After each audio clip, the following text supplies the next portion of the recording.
do profesor de música Samuel Saeta. Son alumnos de cuarto da ESO e piden moito silencio. De acordo? Moitas grazas. Aplausos.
Chegou a casa dos meus señores, Dona María e Don Pedro sentiuse plenamente feliz. Porque esta casa estaba Toda chea de libros, nos que, con moito disimulo, podía brillar de cando en vez. Golentaba o tal monito por aqueles papéis, cheos de letras que despois lle daban unhas digestións Cando ían as carreiras, unhas detrás das outras. Mais o can foi melado e comezou a descubrir que as letras dicían cousas. Comenzou a interesarse por as cousas que dicían as letras. ¡Guau! ¡Qué pasada! ¡Qué pasada! Nun libro que se chamaba Rosalía falaba dos ríos e das fontes, dos traballos e dos pesares da vida. Nun libro que se chamaba Quixote Falaba de liberdade. do amor e da generosidade. Nun libro que se chamaba Principiño falaba de cousas tan bonitas, que non estaba entendido, pois sentíase moi feliz brilhando nas súas páxinas. Foi así que colleu moito vicio de rillar e rillar as páxinas. Deixou de comer os guisos que lle preparaba miña señora Dona María. Bebía moita auga, esa sen disimulo nin condimento. Brillaba no papel vorentoso dos libros. Cando os señores Dona María e Don Pedro prepararon a desfeita, levaron un grandísimo disgusto, tanto porque o canciño podía enfermar, como porque viron que a súa biblioteca estaba gravemente ameazada.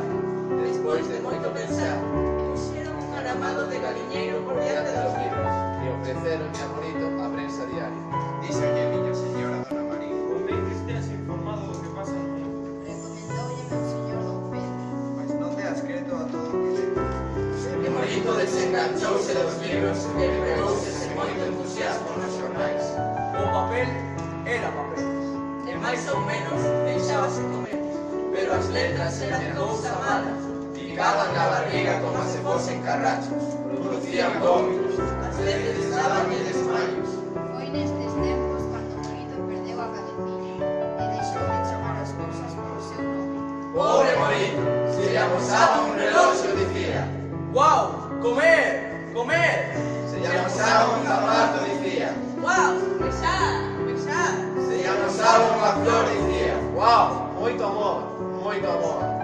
Pero peor para o pobre monito foi cando o seu aborrecemento pola prensa chegou a converterse nunha gran enfermidade, na que miña señora Dona María E meu señor Don Pedro tardaron moito tempo en reparar, e, mentres non reparaban, por ben ofrecíanlle os xornais xa lidos.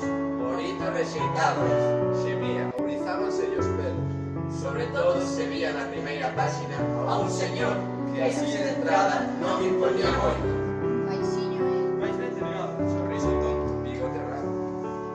O caso é que meus señores Don Pedro e Dona María prepararon o arreguizo do campo, prepararon a si mesmo a foto que producía e quedaron eles mesmos arreguizados.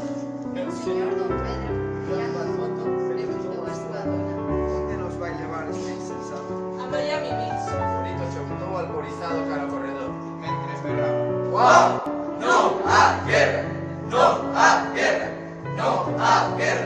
Non á guerra.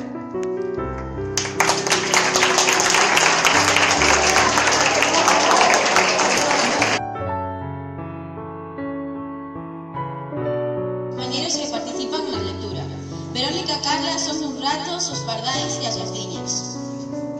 Diego é o gato. Breixo é o narrador. Camilo é o señor Indalecio e o presentador. Das 3 primeiras escenas. Noelia é a señora Teodosia e a presentadora da cuarta e quinta e última escena. E eu, Luana, son a boneca Uxía. Espero que vos guste.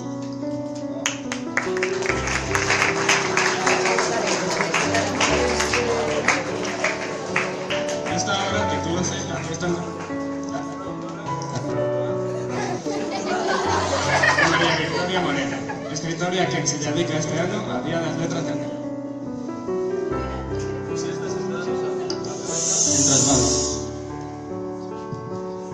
Hola, esta es Lucía, una boneca, nació en Puerto Sobrino, una aldea muy famosa de Galicia. Viva aquí, no fallado esta hermosa casa. Sí, aquí, debaixo do tellado, soy abandonada entre os restos de roupa bebé.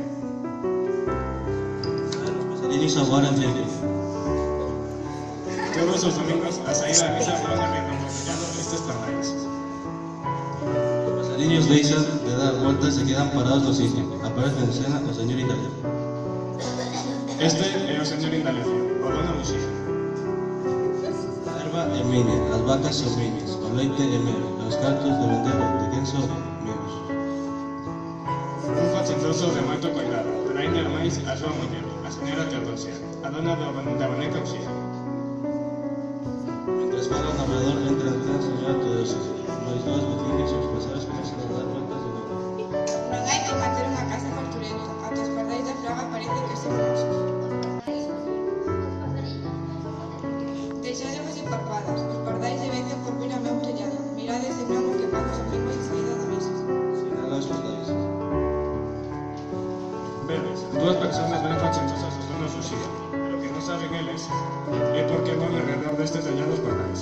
Ai, se soubesen a verdade, atended ao que aconteceu e vos sabedes a verdade. Desfrío, Teño, desfalo, teño, despesar, teño. Se levanta a cabeza e abre os ollos. Como te chamas? gato, Como? gato, soa, gato. E logo? Será porque son fillo dunha gata. Porque se eres el miau e porque sabes de pequeno me dei moi boa maña en cazar ratos. Pero poderías chamarte Wizifú, Carlos ou Duque. Eu teño visto gatos que se chaman así.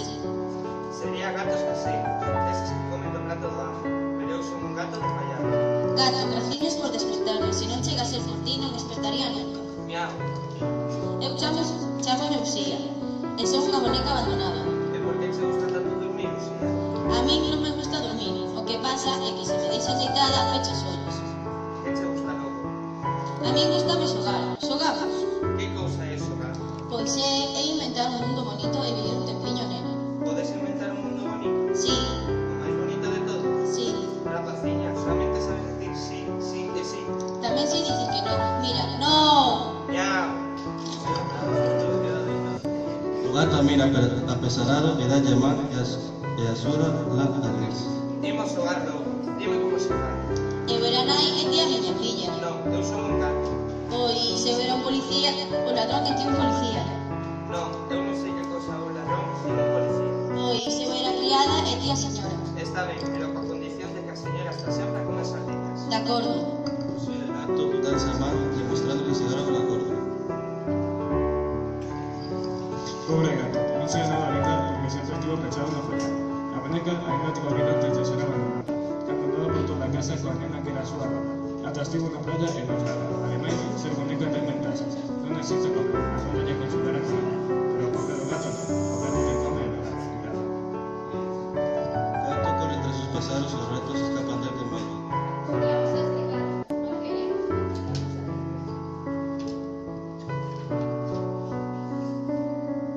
Todos meus llevo son toda a vida, sen amigos. Non merezo isto porque son animeiro, doce, de brincadeira. Os pasaros os retos. Ai, en que lío me metí. Gato está moi ilusionado con xogar a comer sardiñas porque pensa que vai comer sardiñas de verdade.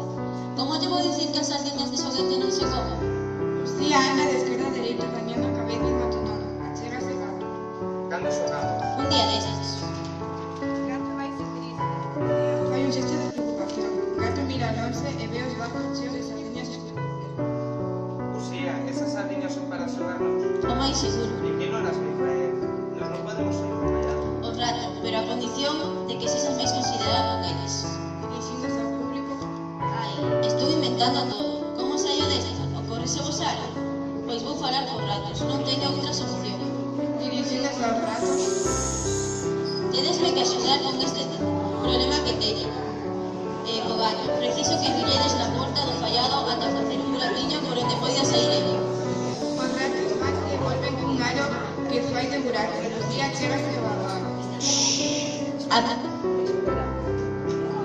Espera que hace silencio. Benvido, Ramón, graciñas por...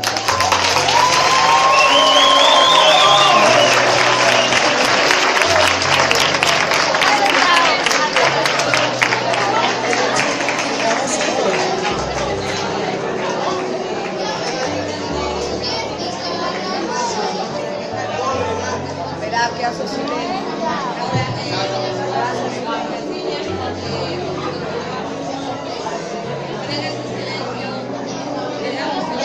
Pregamos silencio.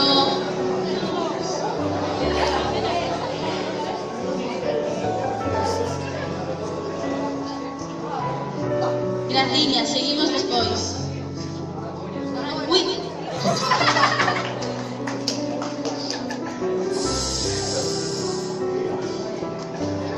Lucía anda de esquerda a derecha cambiando a cabeza e maquinando. Achégase ao gato. Cando xogamos? Un día destes. O gato vai se triste, e aparece do o gato mira a 11 e ve os barcos cheos de sardiñas escondidas. Uxía, esas sardiñas son para xogarnos. O máis seguro, E que non as vai traer? Non podemos ir acompañados. o ratos, pero a condición de que sexas máis considerados con eles. Dirixindo ao público, Ai, estou inventando todo. Como saio desta? Ocorrese vos algo? Pois vou falar por ratos, non teño outra solución. dirixindo aos ratos, Tedesme que axudar con este problema que teño co gato. Preciso que villedes na porta do fallado ata facer un buraquiño por onde poida sair ele. os ratos van e volven cun aro que fai de buraco. Lucía chégase ao agua. Aproveito que é domingo e todos están na mesa para baixar a cociña e coller comida de verdade para xogar co gato. Lucía atravesa o aro. Lucía, vestida con delantal, regresa a través do aro con 3 gatos na man un mantel e estira o mantel enriba dunha mesa e reparte os pratos. Ven á mesa, gato, que o xantar está servido. Achégase finalmente ao gato. Vinde á mesa, gatiños, o vosso xantar está servido. Os ratos non se achegan temerosos. Achegade, que non son tan odiosos. Só teño fame, pero agora que teño un prato de sardiñas, non vos vou comer. Os ratos acheganse temerosos. Vinde á mesa, pasariños. Os pasariños non se atreven a achegarse. Vinde, non teñades medo. Ensinádeme que cousa é esa que sodes para voar. Os animais vanse achegando, confiados, sorrindo, comendo e bailando. Que ben me sinto a vervos a todos satisfeitos e amigos. Poderías. Gustaríamos. Trato feito. Vémonos aquí todos os domingos, cando soen as campás da misa. Todos os animais danse a mano. Todos alrededor da mesa agarse paxaros que andan alrededor. En realidad, por tanto, cada domingo todos os animais se reúnen no fallado. Os domingos de outono.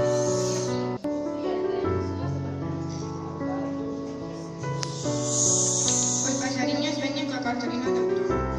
Miau, miau, miau. Xa poño os pratos. Domingos de inverno. Os paxariños marchan e volven coa cartolina de inverno.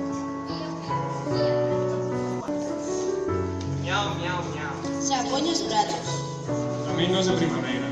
Os paxariños marchan e volven coa cartolina de primavera. Miau, miau, miau. Xa poño os pratos. Os domingos de verano. Os paxariños marchan e volven coa cartolina de verano.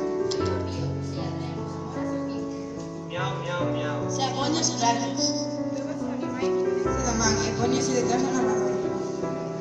Ainda que a señora traduce coida que veñes a usar a cualquier rica, agora vos xa sabedes a quen veño en ver os servicios. Aos amigos e amigas.